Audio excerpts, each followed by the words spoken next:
Hi, welcome to Talking and Reading from Japan. I'm your host, Hidemi Woods. Here, I read episodes from the books I wrote and talk about anything that comes to my mind. I hope you enjoy with me. Today, I'll read an episode from one of my memoirs titled The Girl in Kyoto.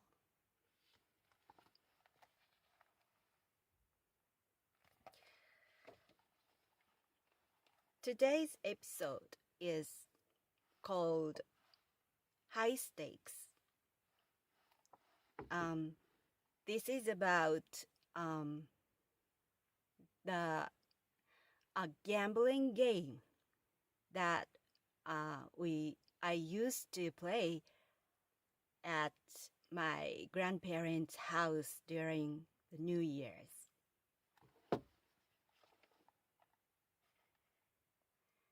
High stakes. This incident happened one New Year's at the end of the card game called Kabu, in which my uncle acted as dealer for the yearly family casino at my grandparents' house. He had lost quite a lot to my cousin, who was his son, as usual that night, and my cousin had left the table as the morning dawned. My uncle, my mother, and I were left at the table, and the game was about to close. My mother asked for a few more deals because she had also lost a large sum and wanted to get it back. To recover her loss quickly, she bet by the $100. The game was played for high stakes every year, but I had never seen the stakes this high. She lost in succession, and her loss swelled to $500 in a flash. "This is the last bet," she claimed in desperation, and put $500 on the table. She tried to offset her total loss on the last deal of the game. All at once, the tension skyrocketed, and strange silence filled the room. I held my breath and withdrew my usual small bet. The cards were dealt tensely, and my mother and my uncle showed their hands of fate. Both hands were ridiculously bad, but my mother's was even worse. She lost $1,000. Burying her head in her hands, she repeatedly uttered, "It can't be true." I saw tears in her widely opened bloodshot eyes. Then she repeated, "Oh my, in a faint voice for 10 times, and staggered away. I clearly remember her state of stupor. A couple of days later, back in her home, I enticed her into playing Kabu with me since I learned how poorly she played it, and I knew I would win. I used to receive cash as a New Year's gift from my relatives during New Year's, and it would amount to $1,000. I dangled it in front of her and said that it would be her chance to get back her loss. She took it, and we played for $1,000. As I had thought, she lost another $1,000 to me. She said she couldn't pay, and I offered her the installment plan. I got $100 more to my monthly allowance of $30 for the next 10 months. That was the richest year in my early teens. Many years later, she failed in real estate investment and lost most of her family fortune that had been inherited for generations. The amount she lost that time was well over $1 million. And that was the money I was supposed to inherit. That was today's episode.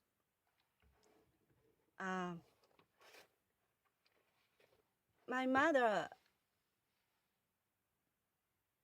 didn't gamble often.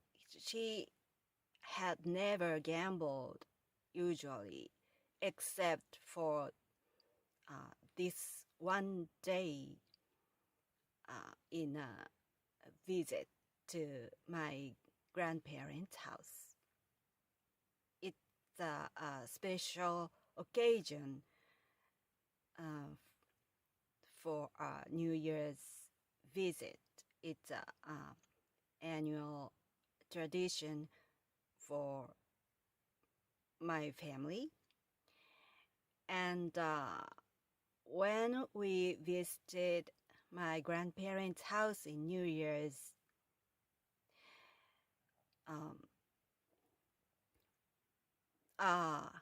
gambling night was held, especially for that night only. But that was the only occasion my family played gambling. So you can easily imagine how exciting it was. And the game called Kabu that we used to play for gambling was was a blackjack-like game by using cards, and it started small amount, a small bet, but as the night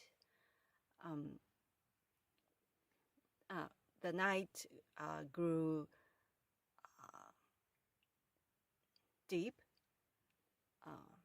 deeper, the amount of bet got bigger, and so the tension in the room was intensified gradually. And to make things clear, this is gambling just among my family members, my grandparents' family, and visitors that were us, my parents and my sister and me. So there were no other relatives or neighbors or no strangers got involved in this game. This was a strictly family game. So don't worry, it's not illegal activity. So don't come to arrest me, please.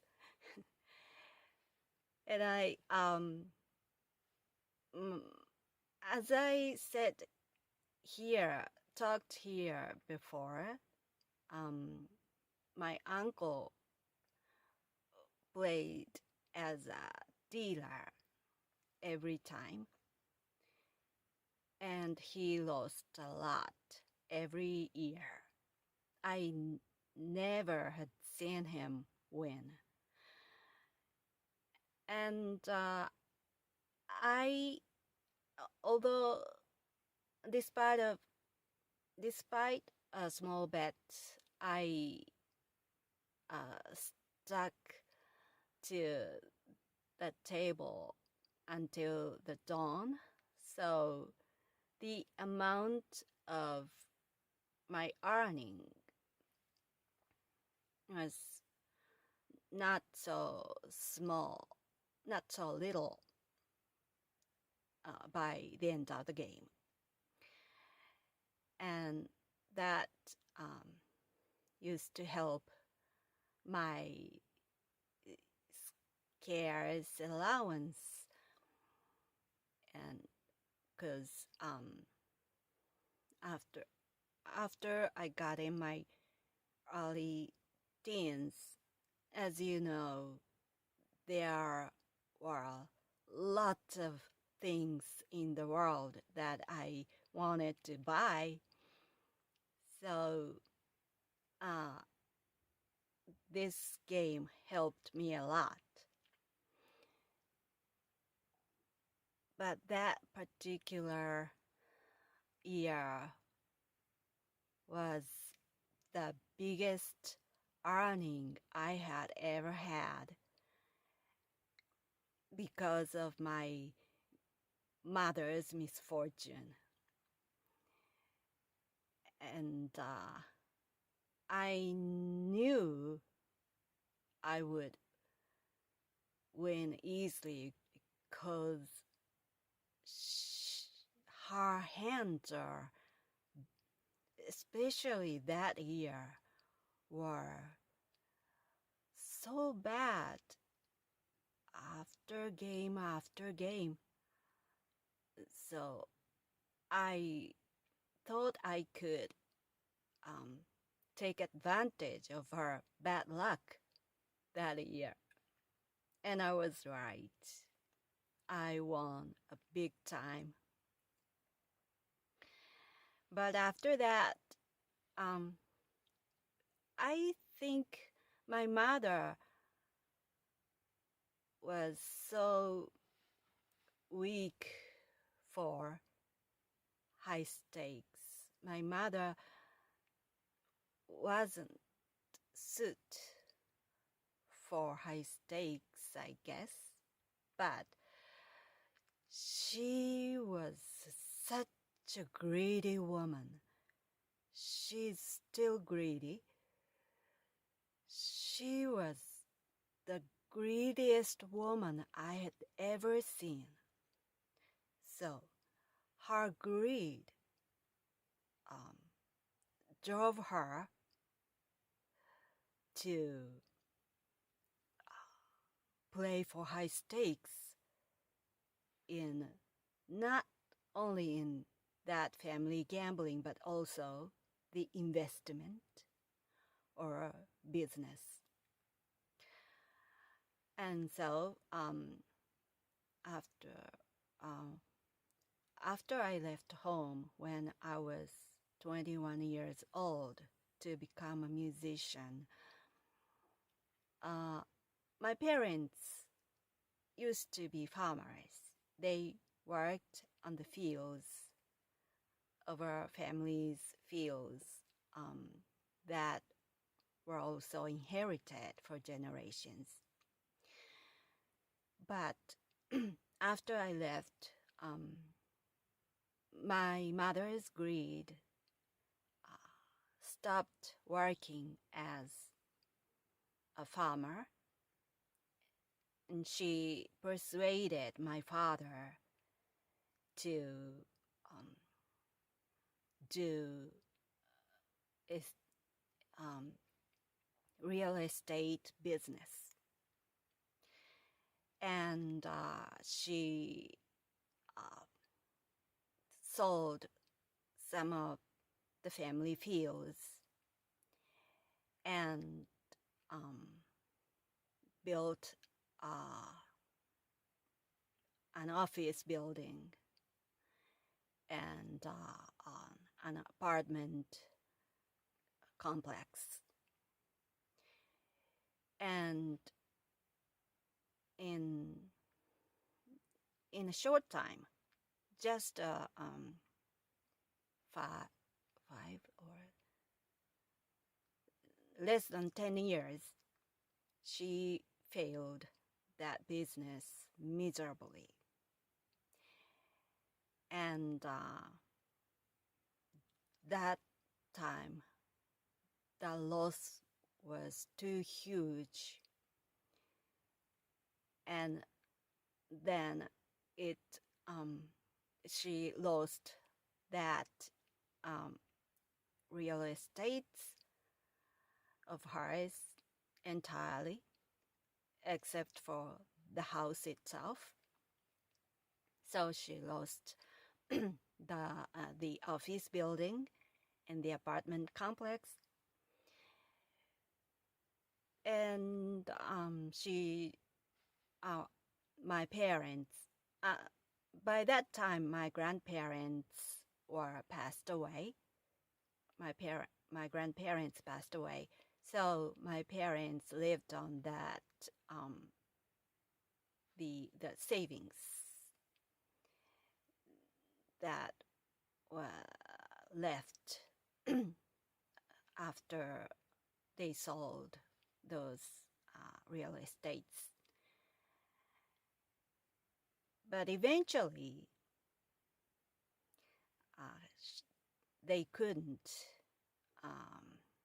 afford to maintain their house itself and the land where the house stood because the high taxation and the maintenance fee. So eventually they sold everything, the house and the land that was our family's inheritance for almost 1,000 years. They sold it. So, although I won a big time that particular year with the gambling card game from my mother, I took a big amount of money from my mother. I also lost my inheritance money because before I was able to inherit the fortune, they nullified. They lost everything.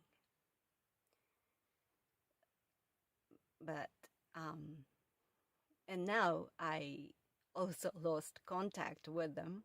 I don't know how my parents are doing now because they cut me off. But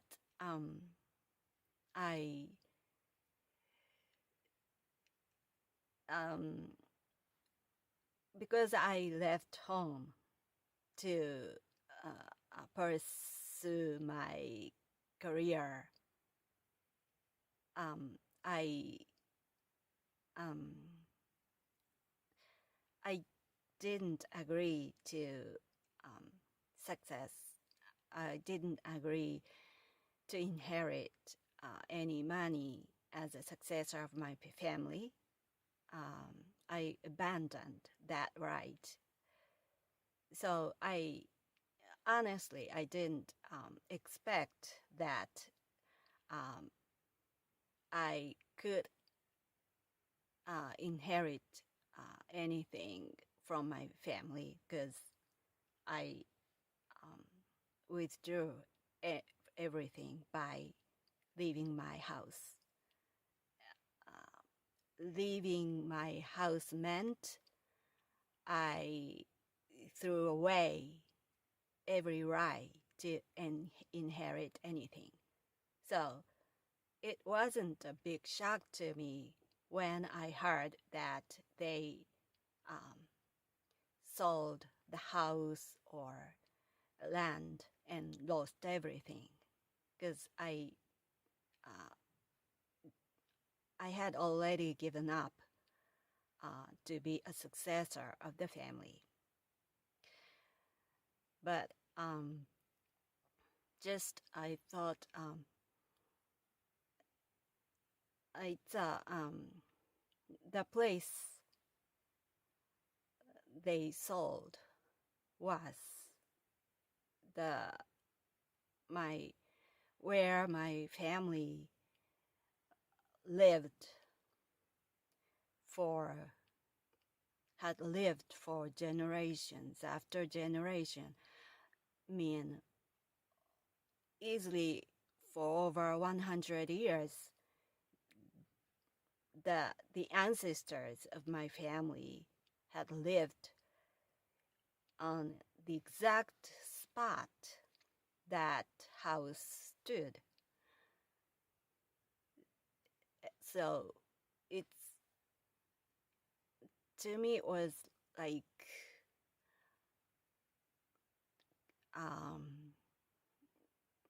how my ancestors felt when my parents sold it. If for those who are watching this podcast on video, on a video cast, you can see the cover photo of this today's episode's book. And this is actually the house they sold. This is actually the place I grew up. And the house itself was rebuilt when I was 9 years old. But this gate construction, this was the gate, the entrance to my house. This gate stood like this well over 100 years, possibly 200 years old, because when my grandfather was born, this gate structure had already been here. But now, since they sold it,